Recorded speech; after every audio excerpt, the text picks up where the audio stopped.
खरं तर आज कोपरगावकरांसाठी हा ऐतिहासिक क्षण आणि या ऐतिहासिक क्षणाचे साक्षीदार होण्यासाठी आपण सर्वजण या ठिकाणी उपस्थित आहात. त्यानिमित्त मी आदरणीय दादांच्या वतीने आपणा सर्वांचं मनपूर्वक सहर्ष स्वागत करतो. सुस्वागतम सुस्वागतम सुस्वागतम. आणि आज या कार्यक्रमाच्या निमित्तानं या जलपूजन सोहळ्याच्या निमित्तानं या कार्यक्रमाचं प्रास्ताविक करण्यासाठी मी आदरणीय सौ चैतालीताई यांना विनंती करतो, आपण या कार्यक्रमाचं प्रास्ताविक करावं.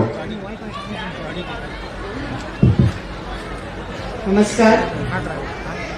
माझी एक रिक्वेस्ट आहे, जे पाठीमागे पुरुष मंडळी उभा आहे इथे येऊन तुम्ही समोर बसू शकता. मला माहिती आहे की सगळ्यांना खूप आनंद आहे तो पाणी बघायचा आणि तलाव बघायचा, आणि म्हणूनच तुम्ही बघू शकता की खूप कमी लोक बसतात, पण खूप जणांना ते पाणी पाहायचंय, तलाव पाहायचंय. आणि आज खरं तर गेल्या 4 वर्षापासून 5 वर्षापासून ज्यासाठी आपण सर्वजण प्रयत्न करत होतो, आपण सर्व कार्यकर्ते, त्याचबरोबर मी एवढं आतुरतेने सांगेन की कोपरगाव शहरामधली महिला ही जी वाट पाहून होते की कधी हा तलाव बनेल, आणि आज सगळ्यांच्या डोळ्यामध्ये ते जे पाण्याचं तेज पाहिलं, खरोखर खूप आनंद वाटला. प्रत्येक महिलेला भेटून, त्याचबरोबर सर्व पुरुष मंडळी जे सर्व इथं उपस्थित आहे सर्वांचेच खरोखर मनापासून आभारी आहे. त्याचबरोबर आज जे संत महंत आपल्या इथं उपस्थित आहेत, सर्व धर्मीय जे उपस्थित आहेत, त्यांच्या हातून आताची जी जलपूजा झाली व त्यांनी देखील आशुतोष दादांना जो आशीर्वाद दिला, त्यामुळेच दादा आज इथे आहेत. आणि म्हणून आपण सर्वांचे मनापासून अभिनंदन व आपण सर्वजण आलात त्याबद्दल देखील आपले सगळ्यांचे आभार. आज खरं तर सर्वात पहिलं जे संघर्ष होता तो उपोषणाचा होता. निधी आणला होता, निधी परत गेला. त्यानंतर ज्यावेळेस दादाने ठरवलं की मी उपोषणाला माझ्या सहकाऱ्यांबरोबर बसणार, त्यावेळेस एक पत्नी म्हणून थोडं घाबरून गेले होते. त्यावेळेस खरोखर माझा एक छोटा बाळ होतं, तो 3च वर्षाचा होता. आणि दादाने जेव्हा ठरवलं की मी काही जेवण करणार नाही आणि काहीच खाणार नाही, मी फक्त पाण्यावरतीच राहील, आणि जे आमरण उपोषण दादांनी कोपरगाव शहरामध्ये केलं, त्यासाठी खूप डॉक्टर्स शहरामधले आम्ही सर्वजण डिस्कस करायचो. आणि आम्ही सारखं रोज रात्री दादांजवळ जाऊन म्हणायचो, दादा आता सोडा, हट्ट सोडा प्लीज, की तुम्ही दुसरं कोणतंही आंदोलन करा, परंतु हे आमरण हे जे आहे ना उपोषण, हे खूप टफ आहे. परंतु दादा आम्हाला एक व्हिडिओ दाखवायचे. आव्हा डॉक्टर जर असतील इथे तर त्यांना ते माहिती आहे व्हिडिओ, त्यांच्याकडे अजून देखील आहे तो व्हिडिओ. आणि तो व्हिडिओ असा होता की मी कमीत कमी 10 दिवस मी बिना जेवता जगू शकतो, तुम्ही काळजी करू नका माझी. आणि दरवेळेस रात्री ज्यावेळेस मी माझ्या बाळाला घेऊन जायचे, तो देखील मी त्याच्याकडून म्हणायचे की तू सांग पप्पांना की माझं तर नाही ऐकत, तुझं तरी ऐकतील. परंतु ते त्याला देखील समजवायचे की तू घरी जा, मी 2-4 दिवसांनी 5 दिवसांनी ज्यावेळेस माझं उपोषण संपेल, ज्यावेळेस माझ्या कोपरगावकरांची तहान संपेल, त्याच वेळेस मी घरी येईल. आणि आज खरोखर ज्या दिवशी दादा आमदार देखील झाले, ज्यावेळेस घरी परत आले, खरं तर साईबाबांच्या कृपेने दादा आमदार झाले मी असं म्हणेल. आपण सर्वजण साईबाबांच्या या प्रांगणामध्ये वावरतो, जगतो. आणि ज्यावेळेस घरी पण ज्यावेळेस संध्याकाळी दादा आले, त्यावेळेस सगळ्यात पहिले अशोक दादाने त्यांना एकच सांगितलं की आता तुला तलाव पूर्णच करावा लागेल.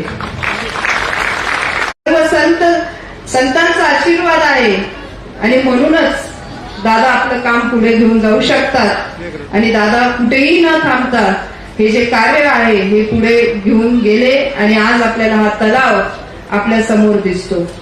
खूप जण म्हणतात एकदा आमदार झाल्यावर विसरून जाल, मी स्वतः सांगते, ज्यावेळेस मी प्रचाराला जाते त्यावेळेस खूप महिला मला भेटतात. पुरुष मंडळी थोडं कमी बोलतात, महिला जास्त बोलतात. आणि महिला गेल्या गेल्या म्हणतात की अहो ताई, तुम्ही आता शब्द दिला, विसरू नका बरं का, परत नाही तर 5 वर्षांनी याल आणि परत आम्हाला तेच सांगाल. पण तुम्ही मला महिला सांगा की जे शब्द दादांनी 5 वर्षापूर्वी दिला तो पूर्ण केला का? जोरात सांगा. खरोखर दादा, आज सर्वच महिला, मी स्वतः एक महिला आहे, जीवन हे पाण्यापासून सुरुवात होती, बरोबर आहे. छोटस बाळ ज्यावेळेस आपल्या पोटात असतं तो देखील पाण्यातच असतं. त्यानंतर ज्यावेळेस जन्माला येतं त्यावेळेस देखील आपण पाण्यानेच पहिले अंघोळ घालतो. आणि कोणतीही पूजा असेल, कोणतंही कार्य असेल, मला असं वाटतं की आपल्या हिंदू धर्मामध्ये असेल, मुस्लिम धर्मामध्ये असेल, कोणत्याही धर्म, ख्रिश्चन धर्मामध्ये असेल, सगळ्यांमध्ये जलला खूप महत्व आहे. म्हणून आपण बघतो की आपण मक्का मदिनाला गेलो तेव्हा देखील आपण जल घेऊन येतो. आणि आपण जेव्हा आपल्या 4 धामला गेलो त्यावेळेस देखील आपण गंगेचं जल घेऊन येतो. आणि त्याचबरोबर ज्यावेळेस आपण ख्रिश्चनिटीचं जेव्हा आपण क्रिसमस असतं त्यावेळेस देखील आपल्याला सर्वांना जे प्रसाद दिला जातो तो देखील आपण ज्या लाल त्या याच्यामध्ये बुडवतो तो देखील जलच असतो, एक पवित्र जल असतं. आणि म्हणून आज आपण सर्वजण ज्याचे साक्ष होत आहोत, आपण सगळीकडे बॅनर्स पाहिले असतील, आपण होर्डिंग्स पाहिले असतील की खरोखर या कोपरगावसाठी हा अविस्मरणीय क्षण आहे. आणि या इतिहासात लिहिलेली मला असं वाटतं खूप मोठी गोष्ट आहे. आणि मला खूप आनंद आहे की हे आपल्या सगळ्यांमुळे आहे. आणि आज खरं तर मी ज्यावेळेस सुरुवातीला, आता माझ्या लग्नाला 10 वर्ष झाले, ज्यावेळेस कोपरगाव शहरामध्ये फिरायचे त्यावेळेस सगळीकडे सगळ्यांच्या घराबाहेर निळे निळे असे टाक्या दिसायच्या. आणि मी प्रत्येकाला विचारायचे, टाक्या कशासाठी? मला असं वाटायचं टाकी तर घरावर असते, टाकी खाली का ठेवली आहे अशा?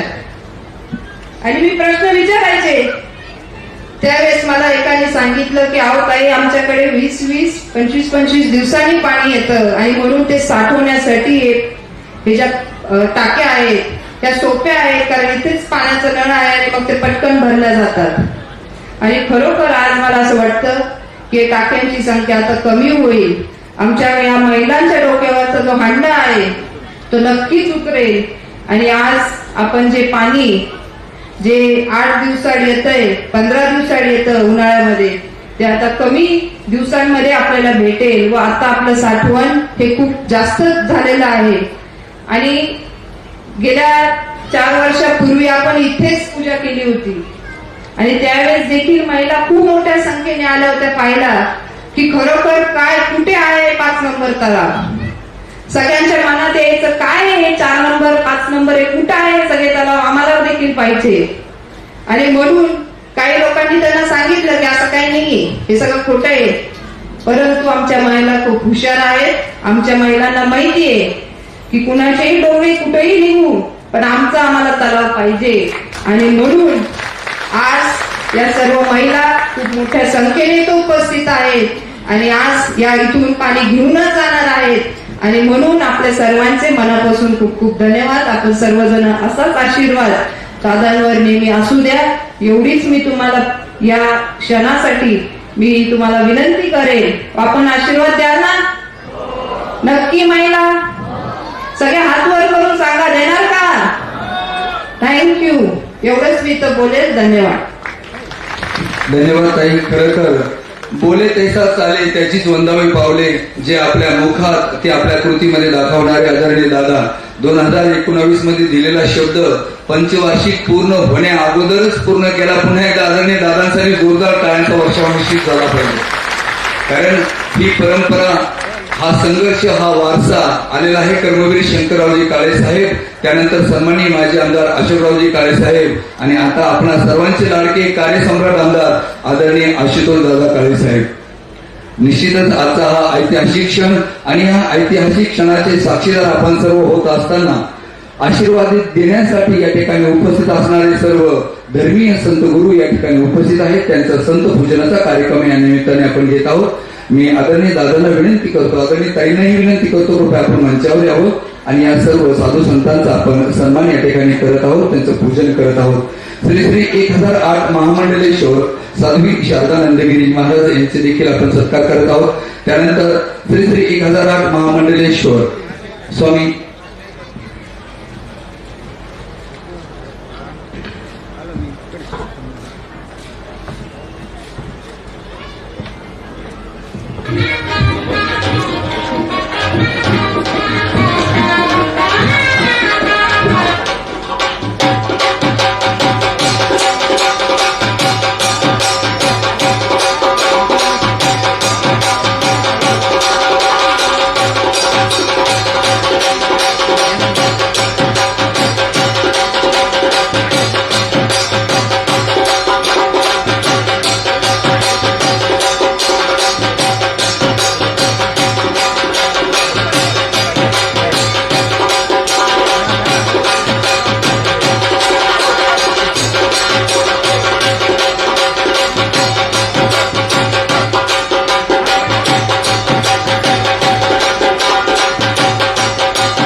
सर्व साधू संतांचं पूजन आदरणीय दादा आणि ताई यांच्या हस्ते या ठिकाणी होत आहे. संत महंत श्री श्री 1008 महामंडलेश्वर स्वामी शिवानंदगिरीजी महाराज, साध्वी शारदानंदगिरीजी महाराज, साध्वी कृष्णानंदगिरीजी माताजी, श्री क्षेत्र वृंदावन, परम पूजनीय परमानंदगिरीजी महाराज, परम पूज्य ब्रह्मयोगिनी सरलाजी, परम पूज्य ज्योति बहन, परम पूज्य चैताली बहन, परम पूज्य चंद्रानंद महाराज, परम पूज्य दादवजी महाराज, परम पूज्य राजनंद महाराज, परम पूजनीय भंते कश्यपजी, फादर विशालजी त्रिभुवन, सिस्टर मेरी कार्वालो, सिस्टर स्मिता. महिलांना विनंती आहे, अगदी काही क्षणातच कार्यक्रम संपत आहे, आपण कृपया स्थानापन्न राहायचं आहे. थानापती महेंद्र गिरीजी महाराज, दिव्यानंद गिरी महाराज, कृष्ण बोधानंद गिरीजी महाराज, जयदेव गिरीजी महाराज, हाफिज बशीर मौलाना, त्यानंतर सन्मान्य व्हाईस चेअरमन शंकररावजी चव्हाण, सन्मान्य माजी नगराध्यक्ष विजयरावजी वाहडणे, सन्मान्य काकाजी कोयटे, सन्मान्य पद्मकांतजी कुदळे यांचा देखील सन्मान या निमित्ताने होतो आहे. आणि दादांना विनंती आहे, आपण यांचा सन्मान करावायचा. परमपूजनीय परमानंदगिरी महाराज यांचा देखील सन्मान या ठिकाणी होतो आहे. डॉक्टर अजयजी गर्जे, लक्ष्मी कन्स्ट्रक्शनचे अधिकारी पदाधिकारी जे असतील त्यांनाही विनंती आहे, त्यांनी मंचावर यायचं आहे. आणि मानव सेवा कन्सल्टन्सीचे कृपया सर्वांना विनंती, महिला भगिनी आपण थोड्या क्षण काही थांबायचं आहे, संपत आलेला आहे कार्यक्रम, अगदी काही क्षणाचा अवधी आहे, तोपर्यंत आपण आहे त्या ठिकाणी स्थानापन्न व्हावं. दरम्यान सन्माननीय तहसीलदार माननीय महेश सावंत सर, आपणही उपस्थित आहात, आपलंही मनपूर्वक सहर्ष स्वागत आहे. आपणही आपला सन्मान आदरणीय दादांच्या हस्ते स्वीकारवायचा आहे.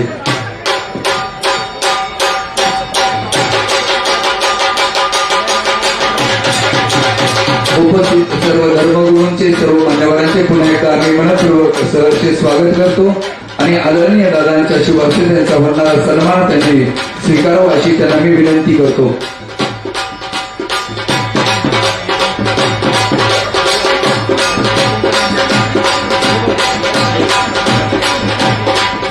लक्ष्मी कन्स्ट्रक्शनचे अधिकारी यांना विनंती आहे, त्यांनी मंचावर यायचं आहे. आणि मानव सेवा कन्सल्टन्सीचे देखील अधिकारी आहेत, त्यांनी मंचावर यायचं आहे. त्यांचाही सन्मान आदरणीय दादांच्या हस्ते पार पडतो आहे.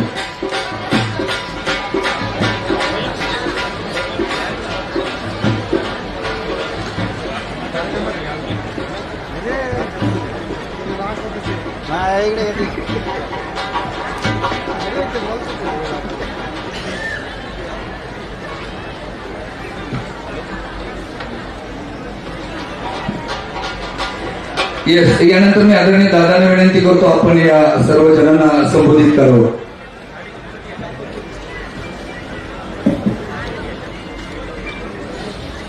मला कल्पना आहे कार्यक्रमाला फार विलंब झाला आणि म्हणून आपली थोडीशी चलबिचल झालेली, तेव्हा घरी परत जाण्याची ओढ आपल्याला लागली.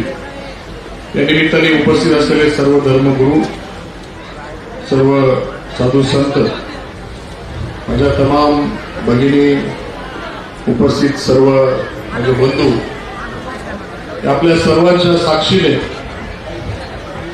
तसेच आपल्या शहरातील सर्व नागरिकांच्या साक्षीने जे काय आपण मला सेवा करण्याची संधी दिली, त्या माध्यमातून आपल्या या 5 नंबर तलावाचं काम या ठिकाणी पूर्ण झालेलं आहे आणि त्याचं जलपूजन या ठिकाणी संपन्न झालेलं आहे. मी आपल्या सर्वांचे या कार्यक्रमाच्या निमित्ताने खूप खूप स्वागत करतो, आभार मानतो. आपल्या सर्वांना एक वर्षापूर्वी आपण ज्यावेळेस या कॉन्क्रिटीकरणाच्या कामाचा शुभारंभ केला त्यावेळेस सविस्तर सर्व गोष्टी सांगितलेल्या होत्या. कशा पद्धतीने आपण तलावाचं काम पूर्ण केलेलं आहे, काय काय अडचणी आपल्याला सुरुवातीपासून शेवटपर्यंत आल्या आणि या अडचणींवर मात करून आपण इथपर्यंत पोहोचलो. याच्यामधल्या काही ठराविक गोष्टी या ठिकाणी सांगण्यासाठी मी उभा आहे. सुरुवातीला माजी आमदार अशोकरावजी काळेसाहेब ज्यावेळेस आमदार होते त्यांनी 4 नंबर तलावासाठी निधी आणला होता, परंतु काही राजकारण झालं आणि तो निधी खर्च झाला नाही आणि म्हणून 4 नंबर तलावाचं विस्तारीकरण होऊ शकलं नाही आणि कालांतराने त्या ठिकाणी 4 नंबर तलावाचं काम करणंही शक्य झालं नाही, कारण मुख्य स्टोरेज आपला 4 नंबर झालेला आणि म्हणून 5 नंबर तलाव पहिले पूर्ण करावा आणि नंतर बाकीचे 1 ते 4 तलावांना हात लावावा अशी परिस्थिती त्या ठिकाणी निर्माण झाली.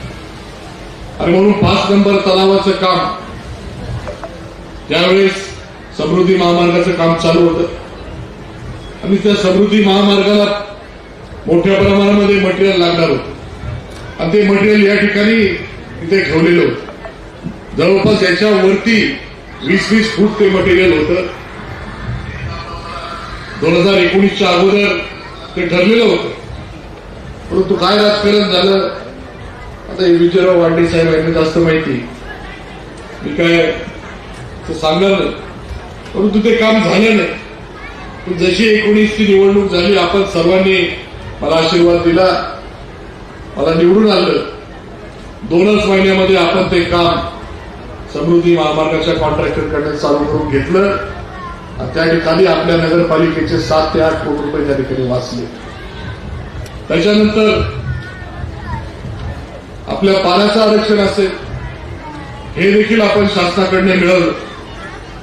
ते मिळवत असताना नगरपालिकेचं पाणीपट्टी असेल ती त्या ठिकाणी प्रलंबित होती, म्हणून आरक्षण मिळायला देखील अडचण होती. आपण त्या ठिकाणी इरिगेशनची मिटिंग घेतली, त्या पाणीपट्टीमध्ये आपण हप्ते पाडून घेतले. हप्ते पाडून घेतल्यानंतर इरिगेशनने आपल्याला त्या ठिकाणी आरक्षण वाढवून दिलं. आरक्षण मिळालं, तांत्रिक मान्यता मिळाली, प्रशासकीय मान्यता मिळाली.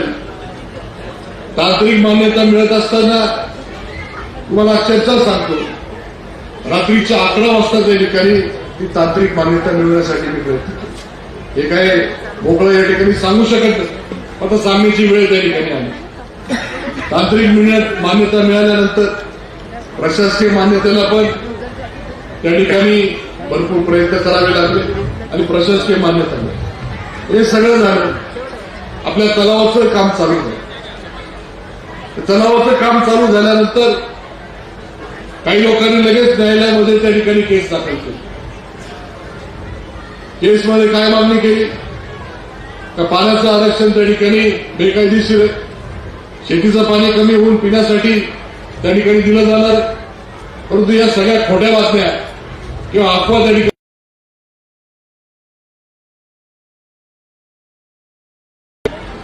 पण एकदा नाही दोनदा नाही तब्बल 8 वेळेस त्या ठिकाणी न्यायालयामध्ये वेगळ्या वेगळ्या पद्धतीने त्या ठिकाणी केस दाखल करण्यात आली आणि आजही त्या ठिकाणी न्यायालयामध्ये तारीख चालू. पण तारखा किती झाल्या? आतापर्यंत 22 तारखा झाल्या आणि अजूनही त्या केसचं सुनावणी चालू आहे. परंतु या सर्व अडचणी आल्या, परंतु आपल्या सर्वांचा आशीर्वाद, माझे प्रयत्न त्या ठिकाणी होते. आपल्याही नगरपालिकेला त्या ठिकाणी हिस्सा भरायची गरज होती. शासनाने जो काही निधी दिलेला होता त्याच्यापैकी 85% ते अनुदान म्हणून दिलं जाणार होतं, पण 15% नगरपालिकेचा हिस्सा त्या ठिकाणी भरावा लागणार होता. नगरपालिकेकडे तेवढं उत्पन्न नव्हतं, म्हणून एवढा 20 कोटी निधी जर भरायचा असता तर नगरपालिकेला कमीत कमी 5 ते 10 वर्ष त्या ठिकाणी थांबावं लागलं असतं. ही अडचण लक्षात घेतली आणि म्हणून तो देखील निधी 20 कोटी निधी आज शासनाच्या माध्यमातून माफ करून आणला आणि तलावाला त्या ठिकाणी गती आली. अनेक लोकांनी अनेक अफवा पसरवल्या. तलाव पूर्ण होणार नाही, 30%च पूर्ण होईल, आता 50%च होईल, पहिला हप्ता येईल, दुसरा हप्ता येणारच नाही, तिसरा हप्ता तर लांबच राहिला. परंतु आपण सर्व ज्या अडचणी होत्या तुमच्या सर्वांची साथ होती. या सर्व अडचणी आपण त्याच्यावर मात करून आज आपला तलाव पूर्ण झालेला आहे. त्याच्यामध्ये पाणी सुद्धा आपण भरलेलं आहे आणि आज त्याचं जलपूजन आपण सर्वांच्या साक्षीने केलेलं आहे. म्हणून मला फार मोठं समाधान वाटतं का हे काम माझ्या हातून त्या ठिकाणी होऊ शकलं. ते आपण आपल्या आशीर्वादामुळे त्या ठिकाणी शक्य झालं आणि म्हणून मी आपल्या सर्वांचे या कार्यक्रमानिमित्त खूप खूप आभार मानतो. पाण्याचा जरी प्रश्न या तलावाच्या माध्यमातून सुटणार आहे, आपल्याकडे एवढं स्टोरेज झालेलं आहे की आपण दिवसाड पाणी देऊ शकतो. म्हणून आपल्या या कार्यक्रमाच्या निमित्ताने दिवसाड म्हणजे 5 नंबर झाले म्हणून याच्यानंतर 1 ते 4चंही काम आपल्याला करायचंय. ते काम आता आपण हाती घेऊन ज्यावेळेस ते काम पूर्ण होईल आपल्याला रोजही पाणी देता येईल. पण आता आपल्या या कार्यक्रमानिमित्त आपल्या सर्वांना विनंती, बरेच लोक अजूनपर्यंत जुन्या कनेक्शनवर जुन्या लाईनवर कनेक्शन आहे. आपण सर्वांनी ते कनेक्शन नव्या लाईनवर शिफ्ट करून घ्यावे तर हे सर्व वितरण आपल्याला व्यवस्थित करता येणार आहे. तेवढं आपण सर्वांनी करावं. 5 नंबर तलावाचं काम पूर्ण झालेलं आहे. वितरण व्यवस्थेचे काम चालू आहे, टाक्यांचंही काम चालू आहे. हे जरी होत असलं तर आपल्याला कोपरगाव शहरामध्ये जो काही बदल दिसतो याच्यामध्ये अनेक इमारती असतील, शासकीय इमारती, याच्यामध्ये पोलीस स्टेशन असेल, वसाहत असेल पोलीस स्टेशनची, न्यायालयाची इमारत असेल, बस स्टँड इथलं व्यापारी संकुल असेल, बाजारपेठ इथलं व्यापारी संकुल असेल, नगरपालिकेच्या तिथले 2 व्यापारी संकुल असतील, उपजिल्हा रुग्णालय असेल, सर्व प्रमुख रस्ते असतील, आयटीआयची इमारत असेल, अशा सर्व कामांसाठी आपण निधी उपलब्ध केले. आतापर्यंत या सर्व कामांना नगर म्हणजे पाणी पुरवठा असेल, या शासकीय इमारती असतील, विविध स्मारक असतील, विविध सभागृह असतील, या सर्वांसाठी 350 कोटी निधी उपलब्ध झाला. आणि आता आपली भुयारी गटाची योजना आहे, तिचं देखील प्रशासकीय मान्यता अंतिम टप्प्यामध्ये आलेली आहे. ती देखील 323 कोटीची आहे. म्हणजे जवळपास 700 कोटीचे कामं आपल्या शहरासाठी या 5 वर्षामध्ये मंजूर करून आणलेले. आणि या सर्व मूलभूत गोष्टी, शहराच्या वैभवामध्ये भर घालणाऱ्या गोष्टी, शहराची बाजारपेठ सुधारेल या गोष्टी महत्वाच्या आणि म्हणून त्या सर्व गोष्टींवर आपण काम केले. परंतु एवढ्यावर आपल्याला थांबायचं नाही. आपण पाण्याचा प्रश्न सोडवलेला आहे. भुयारी गटाराचा प्रश्न असेल, अनेक ज्या काही शासकीय इमारती, ज्या मुख्य रस्ते असतील, सर्व गोष्टी केलेल्या आहेत. परंतु आपल्याला आपल्या कोपरगाव शहराला जिल्ह्यामध्ये 1 नंबर करायचे, राज्यामध्ये 1 नंबर करायचे, यासाठी आपले प्रयत्न त्या ठिकाणी चालू. जे बाकीचे विकसित शहर जे आपण म्हणतो स्मार्ट सिटी, ती स्मार्ट सिटी आपल्याला कोपरगाव शहराला करायची. आपल्या दक्षिण विचार केला तर MIDC आपल्याला मंजूर झाली, त्याच्यामुळे त्याचाही फायदा आपल्याला कोपरगाव शहराला मिळणार आहे. आणि म्हणून माझी आपल्या सर्वांना विनंती, जे कोणी लोक या सर्व विकास कामांना आडवे आले, फक्त काय का त्यांचं राजकारण संपेल, पाण्याचा प्रश्न संपला तर राजकारण कशावर करायचं, हे सर्व प्रश्न संपले तर राजकारण कशावर करायचं, एवढ्या एका गोष्टीसाठी या सर्व कामांना ते आडवे आले. माझी आपल्या सर्वांना विनंती, आपण आता येणाऱ्या निवडणुकीमध्ये या लोकांना गाडून टाका. परत असल्या चांगल्या कामाला त्यांनी आडवा येता कामा नये, अशा पद्धतीने आपण सर्वांनी काम केलं पाहिजे एवढी विनंती करतो. त्यांचे जर कामं पाहिले, जलतरण तलाव कुठे कोणाचा वापरात आहे का, बस स्टँड कशा पद्धतीने वापरलं बांधलं, तिथे आपण पाहिलं संगमनेरच्या धर्तीवर शॉपिंग कॉम्प्लेक्स बांधता आलं असतं, व्यापारी संकुल जर झालं असतं तर बाजारपेठेला तिथं चालनाच मिळाली असती. क्रीडा संकुल बांधलं, त्याचा काही शहराला उपयोग नाही. अशा अनेक चुकीचे कामं त्यांच्या काळामध्ये त्यांनी केलेले. म्हणून आपल्या सर्वांना विनंती, जे काही कामं मी मंजूर करून आणलेले, जे काही कामं मंजूर आहे आणि त्याचे कामं पूर्ण झालेले, काही कामं त्या ठिकाणी मंजूर होणार आहे. आपण काही खोटं सांगत नाही, आपण जे काही होणार आहे तोच शब्द आपल्या सर्वांना त्या ठिकाणी देतो. आणि म्हणून आपण सर्वांना विनंती आहे, यांचा पुढचा कार्यक्रम या ठिकाणी लावला पाहिजे. आणि आपल्या सर्वांचा आशीर्वाद मला या निमित्ताने 19ला मिळाला. अपेक्षा करतो का 24ला देखील आपण मोठ्या संख्येने मला आशीर्वाद द्याल, एवढंच आपल्याकडनं अपेक्षा करतो. आपण सर्वजण या जलपूजनाच्या कार्यक्रमाला 3 वाजताची वेळ दिली होती आणि आता जवळपास 6:30-7 झाले. 4 तासापासून आपण वाट पाहताय, पण आपण कुठेही काही लोक ठीक आहे गेले असतील, पण बरेचसे लोक या ठिकाणी थांबले. त्याबद्दल आपल्या सर्वांचे मनापासून मी आभार मानतो. आपल्या सर्वांचा आशीर्वाद राहील अपेक्षा करतो आणि माझे 2 शब्द थांबवतो. धन्यवाद.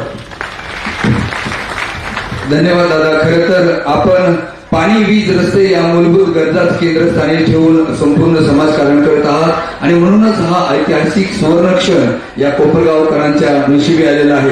आणि त्यानिमित्तानं आपण या कोपरगावच्या सर्व महिलांचा जो पाणी प्रश्न सोडवला त्याबद्दल या सर्व महिला भगिनींच्या वतीने आपला सन्मान या ठिकाणी होतो आहे. मोठी गोष्ट आहे या कोपरगावकरांची